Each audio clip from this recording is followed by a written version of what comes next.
अस्सलाम वालेकुम। ये पार्ट 2 है प्रीवियस लेक्चर का, जिसमें हम डिफाइन कर रहे थे बेसिकली प्रॉपर्टीज के एग्जांपल्स कि जो प्रॉपर्टी हमने रिलेटेड पढ़ी है रिलेटेड टू ट्रायंगल। तो उसके अंदर एक ट्रायंगल है, लेट्स से हमारे पास थोड़ी सी कम्प्लेक्स एग्जांपल है, बट उसको ईच एंड एवरी स्टेप जब एक्सप्लेन हो जाएगा तो फिर वो कम्प्लेक्स रहेगी नहीं।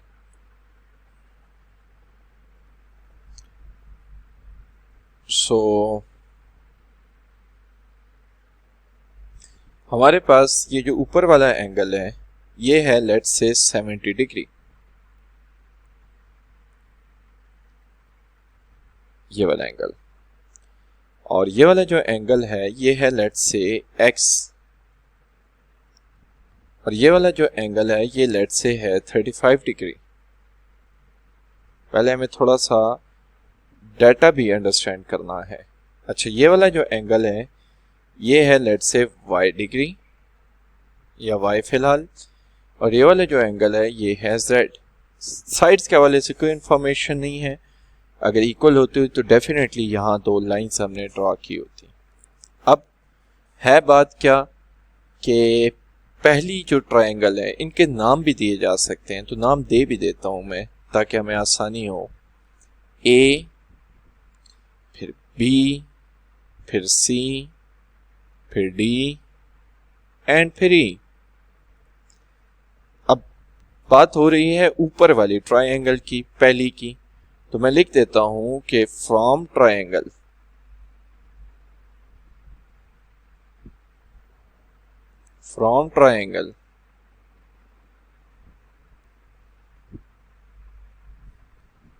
ABC,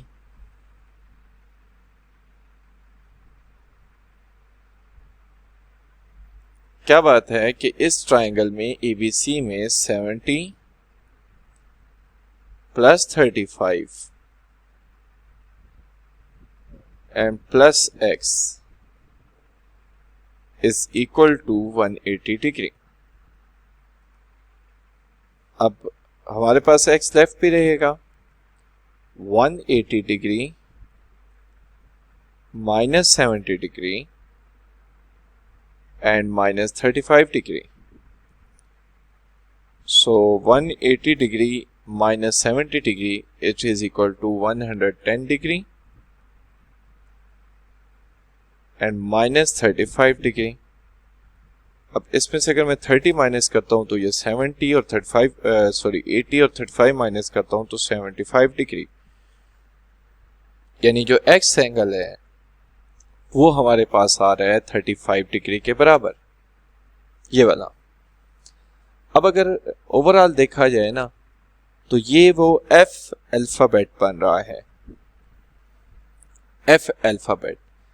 जब भी ये एफ अल्फाबेट बनते हैं तो हमारे पास ये दोनों एंगल बराबर आ जाते हैं। इस चीज को नेक्स्ट पेज पे दोबारा मैं ड्रॉ करूंगा तो क्लियर हो जाएगी कि ये एफ अल्फाबेट कैसे बन रहा है। इसको अगर ऊपर से मैं नीचे ड्रॉ करूं ना, यूं, एक बात हो गई। अब एक चीज जा रही है हमारे पास इस तरफ को, और दूसरी चीज जा रही है हमारे पास इस तरफ को। अब अगर यहां वाला एंगल देखा जाए तो ये वाला एंगल बन रहा है हमारे पास x, जो कि अब आ चुका है 75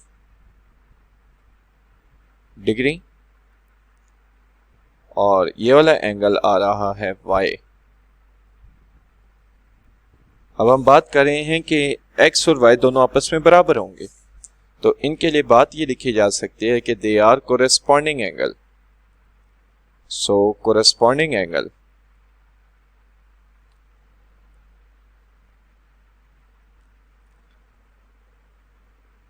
अगर ये कोरेस्पॉन्डिंग एंगल हैं तो हमारे पास एक्स वाई के बराबर होगा, और अगर एक्स वाई के बराबर होगा इसका मतलब ये है कि y की वैल्यू भी 75 डिग्री आ जाएगी। तो हमने y की वैल्यू तो फाइंड आउट कर ली। अब अगर मैं पिछले पेज पे दोबारा जाऊं तो हमारे पास y 75 डिग्री आ चुका है। अब मज़ीद बात क्या होगी कि x plus y plus z is equal to 180 degree.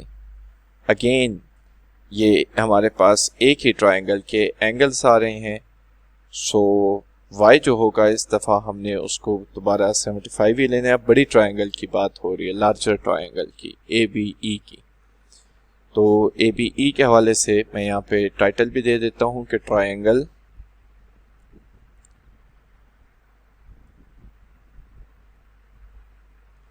ABE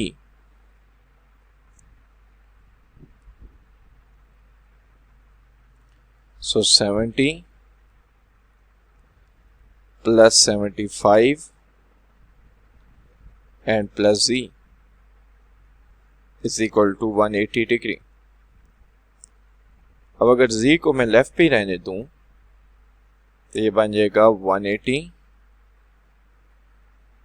minus 70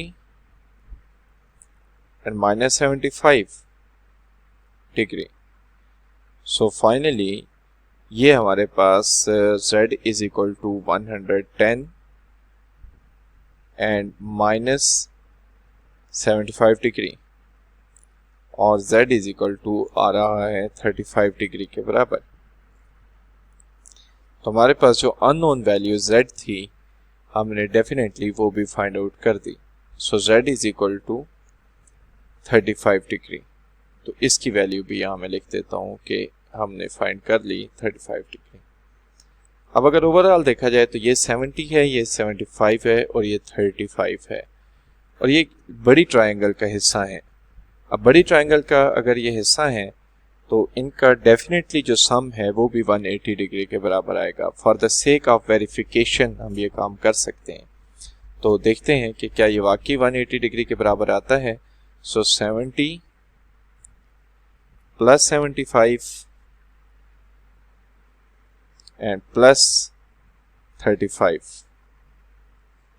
सो ये आ जाएगा 145 and 145 plus 35, so definitely it is equal to 180 degree.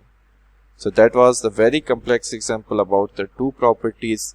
जो हमने two properties discuss की हैं उसकी example है और जिसमें हमने दोनों properties को use भी किया। उसमें कुछ previous knowledge भी था about the F shape triangle, वो भी हमने use किया और at the end जो सारे के सारे unknown angles हैं वो हमने find out किए। So in the next lecture we will see कि exterior angles को डील कैसे करते हैं और उनके लिए प्रैक्टिकल एग्जाम्पल हमारे पास क्या मौजूद है। अल्लाह हाफिज़।